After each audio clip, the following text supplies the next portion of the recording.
Hi and welcome back to Clover Reviews. I'm Clover Fields and today we're talking all things Season 13, Episode 2 of RuPaul's Drag Race.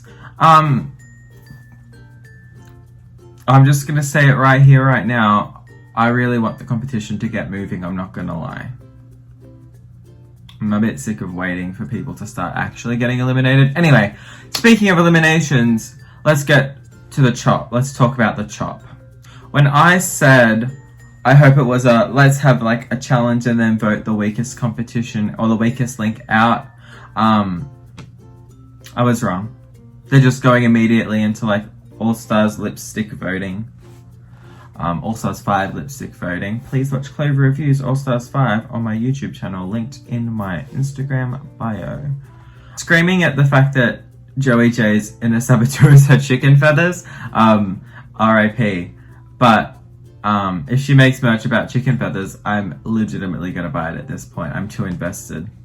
The first result for the votes is a tie between Elliott and Utica. I don't know why Utica got voted, to be honest with you. I don't think there's like anything, I don't want to say bad, but like bad or wrong about her. Like, I didn't get the impression that she was going to be the weakest. But the other queens thought that she was, so I guess that's the vibe. Between Elliott and Utica, we go into a tiebreaker, where they have to vote again. Very scary. And this time it is a unanimous vote for Elliott to go home. Honestly, I feel a little bit like, while I said that Elliott should go home last week, I actually feel for her this week because she just got eliminated like 3 times in the her first 45 minutes of RuPaul's Drag Race. Like, if that was me, I'd probably have like a full breakdown and actually go home. Instead of what she does, which is come back 5 minutes later and join the winning queen, like the winning lip sync queens group. This poor thing, she's like, she went through the mud already and then she's going to be dragged back through the mud again because she just came back. Also, the fact that Frankie decides to talk about Shangela and Vanjie as being successful queens after they're both in Puerto Vallarta for like being called out about that, I have to scream. The shade, the absolute shade, the timing, the shade, it's so funny. The first mini challenge of the season, it's the double runway, which is fun and good until I have to edit all the damn photos right here. Instead of spring, fall though, the theme this season is day and night, which is slightly more broad, I guess, but also like more restrictive because I feel like there's too many options that you might potentially get lost trying to choose literally just something that suits the theme. As opposed to like spring, fall, you kind of have some idea of what like the theme ultimately is, whereas day and night is so open to interpretation that it could really go any way, shape or form. I'm going to ignore the whole Elliott is a spy storyline because it's stupid. I will mention how shady Elliott is, talking about how Candy Muse is on Drag Race and she's like, but didn't your sister go home first? Doesn't everyone who says, oh, I'm part of this family, just go home first? And like, she's right. Clock the girl, but she's right. Elliott was eliminated twice already. I don't know why she's talking about who's getting eliminated first. Girl, it was you. Like 3 times almost. Anyway, kicking off the mini challenge. I'm doing looks as per person as their pair, because it's probably easier for me and you and everything to just do it congruently. First up, we have Gottmik. I'm in love with the day look. It's seriously like so stunning. It's the most happy-go-lucky like latex moment that I've ever seen. And the huge hair is so gorgeous. Moving on to the night look, it is also stunning and gorgeous, and I literally just have to stan Gottmik. We stan Gottmik in this household. There's like, the look is so vampy, the exposed nipple is like everything, especially with the like, I'm so like proud and more open about showing my chest now that I have top surgery. Like, what a fucking look to do it in, really. I literally just want to look at them forever. Forever. I could look at them forever. Stunning. Candy Muse. The day look is not a day look. It's just not a day look, honest to God. I think it's cool. I think it was designed by Bicala, a New York City designer. And I think the look is stunning and like really amazing. It's not the assignment though. It's not a day look. Like no one's out in the day wearing that shit. The night look is also, it's just not nighttime. It's also just not doing anything for me, to be honest with you. I see the link between the two looks. She's like wispy daytime devil into seductive latex nighttime devil. I don't fucking... Neither of them really hit the assignment, I guess. And I think as a whole, it's just, Lala Ree's day look is kind of boring. Also, the fact that she stepped on her train. The struggle is real. Her nighttime look is fine. It's a club it's a club look. It's just, I don't have any feelings about it. It's a cute little like pleather club number. Go off, girl. I guess it fits the assignment. Is what I'm trying to say. Like, I can see someone wearing that to a club in the nighttime, I guess. Olivia Lux's day look is, I'm obsessed with it. It's so stunning. The like lavender, I'm obsessed with lavender. Honest to God, I'm probably going to be wearing purple for like the next 3 weeks or something. I don't know. Who knows? You'll have to tune in to find out what I'm wearing next week on Clover Reviews. But I do love lavender. I think it's stunning and I'm really into it right now. Also, I wanted to have a tiny little handbag for like every runway. I want the tiny little handbag. Everything in this look right here, everything is correct. I'm here for Olivia Lux. Just full stop, period. Her nighttime look is also stunning. The only real critique I have is that I wish the nude illusion from like her chest matched her stockings. But that is like super specific detail that I'm harping on, not like a look breaking thing. And she looks like she's going out to a nighttime event. She's pulling off what would be considered a nighttime look. She looks like she is a lady going out in the evening.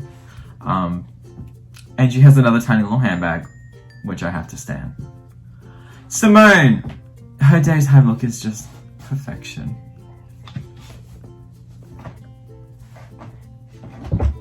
What the fuck? I'm obsessed with it. The color scheme is everything. It's chic. The hair is chic. Her face is always so correct. She knows how to paint. Symone is giving me everything I need. Everything I want, everything I need. It's all Symone. Her nighttime look, I wasn't immediately sold on, I will say. But it is still also stunning. The more I look at it, the more I get it, I think is what I'm getting at. Because like the silhouette is so dynamic. The drapey, not quite toga element on top of that beautiful little like bustier almost. It's not even quite a bustier. And the hair is so gorgeous, honestly. Moving on to Tina Burner. She says this look is Carrie Bradshaw. I say this look is scary Bradshaw. Mama, it is garbage. It's actually not that bad. But I'm sick of the red, yellow, orange BS. Like, can we move on? Can we move on? Sick of that color scheme on her because it is literally ketchup and mustard. I'm sick of the ketchup and mustard. And this look really absolutely does nothing for me. I didn't like the look. I'm over the red, yellow, and orange. It's not Carrie Bradshaw. It's bad. Her nighttime look, similarly, I still don't care for it. It's the exact same look, but it's in latex instead of, not latex, I don't know, tulle and some other chiffony fabric. And a big, like, glittery bow. Also, she needs more hair in this look because that tiny braid, which I guess is a trend alert between her and Denali. Are other girls doing tiny braids this season? I'm not here for doing tiny braids. I need hair. I need hair. That tiny braid is not enough hair to frame her face. And she is like, she's not a small, petite woman like Denali is. And Denali framed her face as well by having sure she had tiny hair, but she had a huge, like, big garment, so it made her look petite. It's an issue with proportions, and it's an issue with, like, stylistic choice, and I'm just not here for it. Elliott! The day look I'm halfway here for. I'm like, this is me being here for it. I'm like, here. Honestly, it's a little bit too dowdy, which is a word that I heard used for Olivia Lux later in this exact episode. But her look in this runway is a little bit too dowdy for me. Like, if you're trying to give chic Parisian girl in the daytime going for a walk around a park, why are you wearing a gown? Wear a miniskirt. I would like if this look was just, instead of a full-length gown in that beautiful, like, red with the nice big shoulder puff, if it, like, was a miniskirt. No, actually, I've changed my mind. If it was a miniskirt, but that miniskirt was the same black that she used for the belt, or, like, a black miniskirt,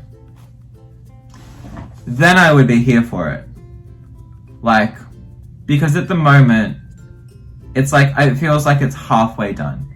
It doesn't feel like it's a daytime look. It's getting there, but it doesn't, it's middle of the pack, I guess. Her nighttime look is gorgeous. It is a stunning costume. It's not a runway look. It is a costume.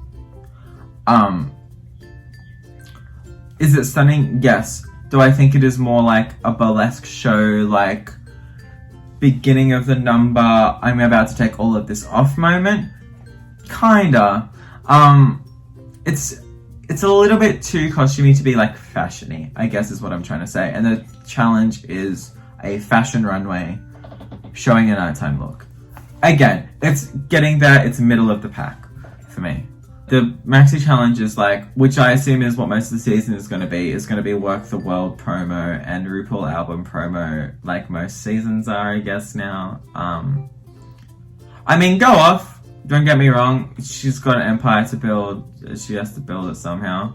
And at least the girls get to be on the world stage while it's happening. That's about all I can say. To be honest, I can't really be bothered talking about the like drama and rehearsal because the briefest rundown is that Elliott is a dancer but doesn't say anything about it and refuses to choreograph, which is probably smart. And Gottmik deals with gender dysphoria, which like I will touch on briefly because I'm very proud of them for being so open in the very first challenge. Because that's really, like, the judges aren't watching confessionals, the judges aren't watching any of that, it's what they see on the stage. And if that is what you're bringing to the very first stage challenge, I guess, having lyrics like Gottmik's being so revealing are really, like, really poignant. And I'm here for it. No, hopefully the producers have more, like, aren't just using Gottmik for brownie points and have more storyline for them than just, I am a trans man doing drag. I'm here to represent for trans men that do drag. Because I want to see them go further in the competition than just that storyline and succeed and do well. Quick highs and lows of the challenge, the Maxi Challenge performance. I needed to watch the episode twice to catch Candy's verse. Probably not a good thing. It's a diction issue. She has that really thick accent, which I'm not going to say anything bad about because that is just who she is. And honestly, I love her for it. Like, the fact that she has that Cookie Monster voice, But her verse is really funny.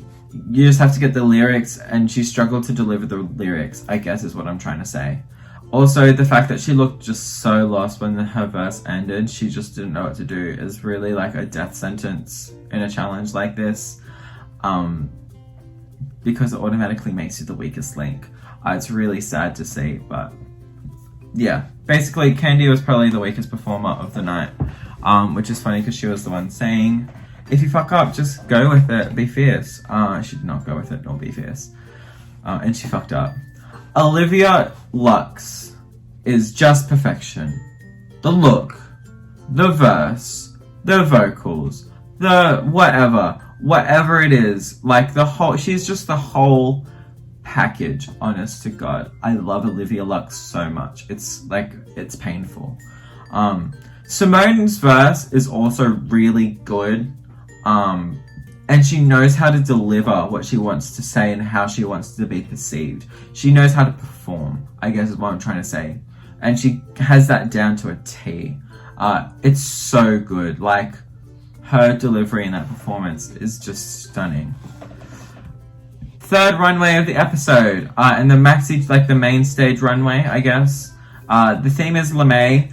This is not lame. I don't think. It's just like sparkly fabric, really.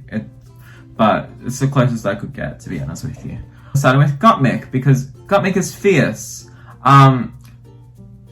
If I was wearing this look on the main stage of RuPaul's Drag Race on the first competitive episode, I would be happy to go home next week, because like I got to show this look on the runway and it is fierce. I don't hope they go home next week. Touch wood. Touch wood, they're not going home next week, because I will cry if they do.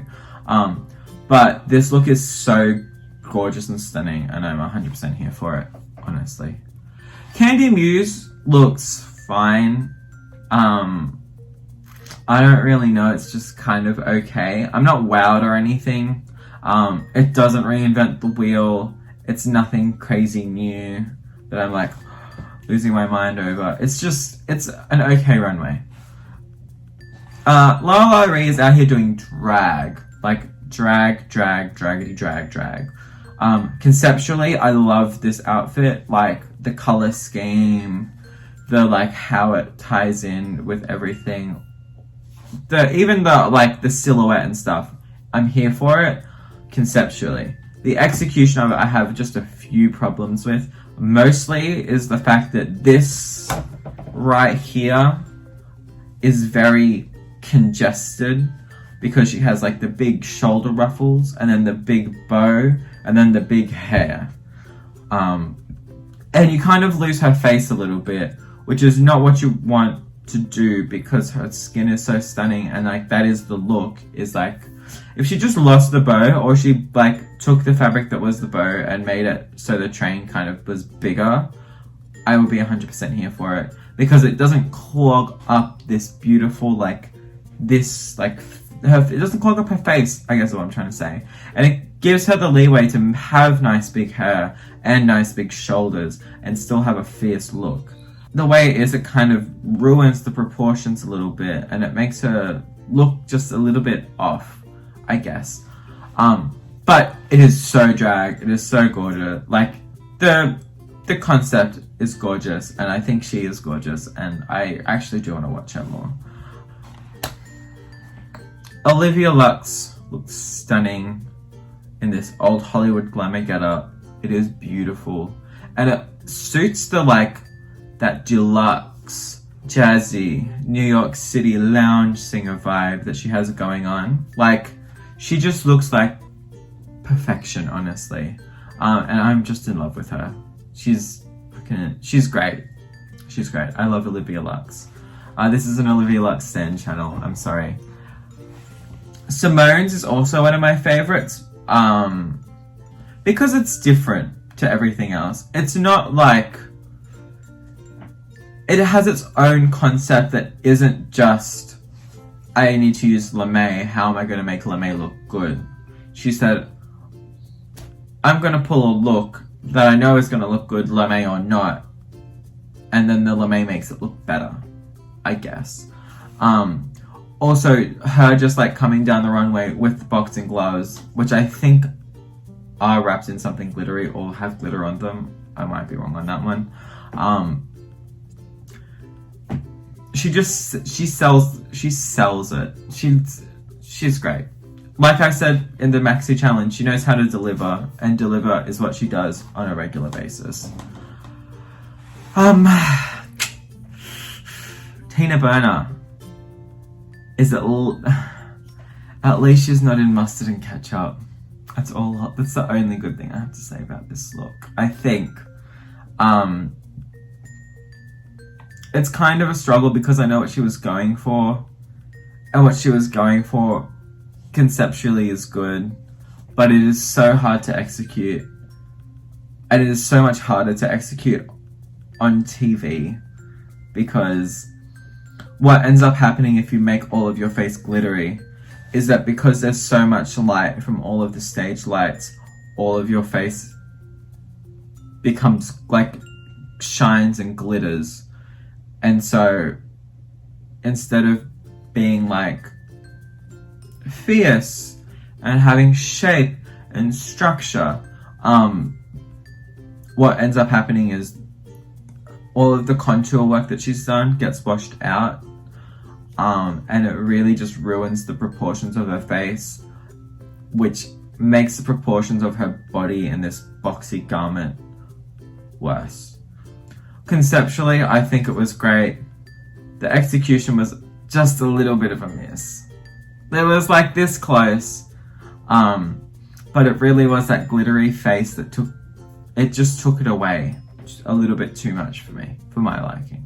I don't know. If you have a different opinion, sound off in the comments, let me know. Elliott looks like toddlers and tiaras. Really? I don't get why this skirt is asymmetrical. Like, why does it go whoosh? I don't get it. Overall, it's fine. It's just meh. I'm not like wow. It's nothing. It doesn't reinvent the wheel. It's nothing crazy and new. But she looks okay. She's met the assignment.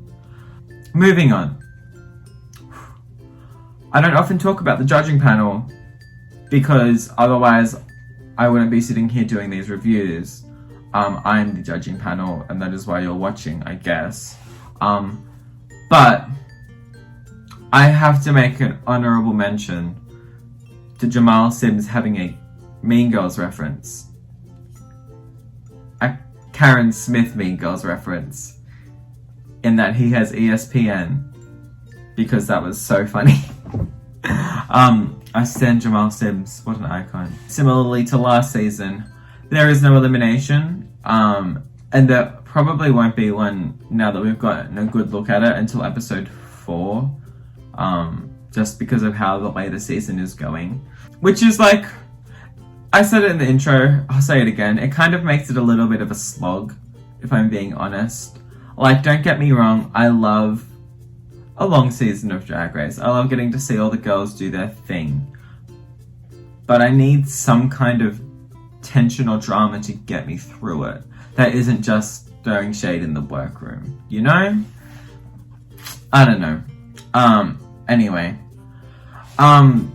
Yeah, so there's no bottom 2. It is a top 2, similarly to last season. There is a top 2 that gets a lip sync for a $5,000 tip. That top 2 this week is Olivia and Symone, which is honestly so deserving. Between the fashion runway and the actual, like the main challenge runway and the challenge, they were both like clear outliers in how, like, in this whole group. They obviously did the best this episode, and I'm glad that they get to lip sync for $5,000. I think it's a stunning opportunity. Even more stunning is that they get to lip sync to Break My Heart by Dua Lipa, which is one of my favorite songs because Dua Lipa is one of my favorite artists. And honestly, if they keep the same quality of lip sync songs as like both last season and also this, like how this season is going with this lip sync song, I'm going to be a very happy viewer. Because last season lip sync songs was very fun and exciting, and this season is shaping up to be the same. The lip sync, they both sell this song so crazily well. My mind was blown watching it. Olivia is a little bit more campy, which I think is just Olivia's style. I think she likes to take the like,